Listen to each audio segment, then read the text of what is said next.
Good morning mga kawayo, good morning mga boss. So,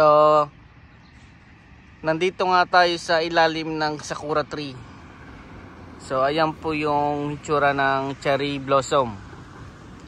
So, yung cherry blossom sa Japanese o Nihongo ay sakura. O, ayan nga po yung itsura nila ng malapitan. Kaya itong maganda to kasi bago sila magkaroon ng dahon, puro bulaklak muna yung nilalabas nila. After ng bulaklak, saka sila magsisibol ng ganyan, no, mga magdadako na. Kaya makita mo talaga sila puro halos puro bulaklak talaga yung katawan nila. Kaya napakagandang puno to. Marami nang nagtry nito sa Pilipinas pero hindi naman siya masyadong nagbubulaklak dahil nga yung klima ay magkaiba.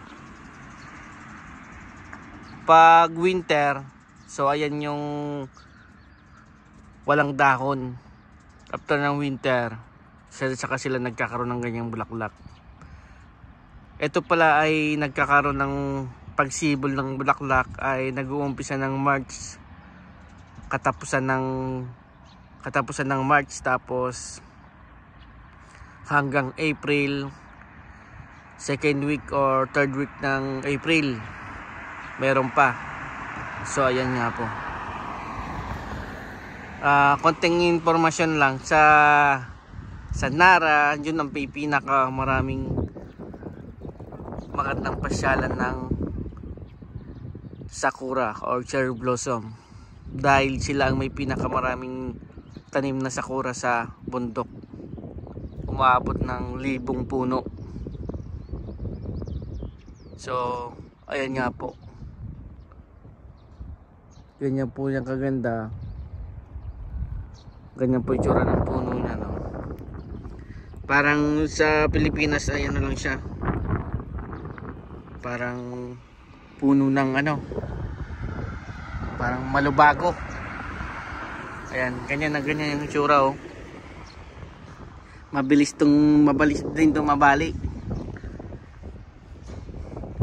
Dito sa Japan, bawal nyo pong hawak-hawakan yung mga puno na yan. Bawal sa kanila yan. Lalo nang magbali ka ng sanga, pag nakita ka nyan, kulong ka. Ganyan po yung itsura niyang. So ayan po, nakita nyo na po ng malapitan. Hindi lang natin naabutan yung talaga kasagsagan ng nila. So ayan nga po, tapos na yung iba. Tapos ayan nga yung itsura, oh. Naglaglagan na sila mula dito sa baba hanggang doon sa kalsada. Ayan yung mga petals,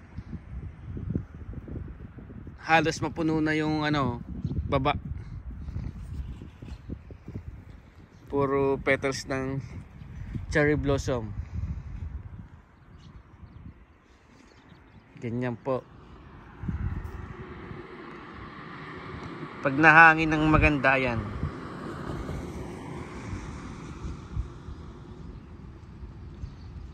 naglalaglakan. Ang ganda ng view.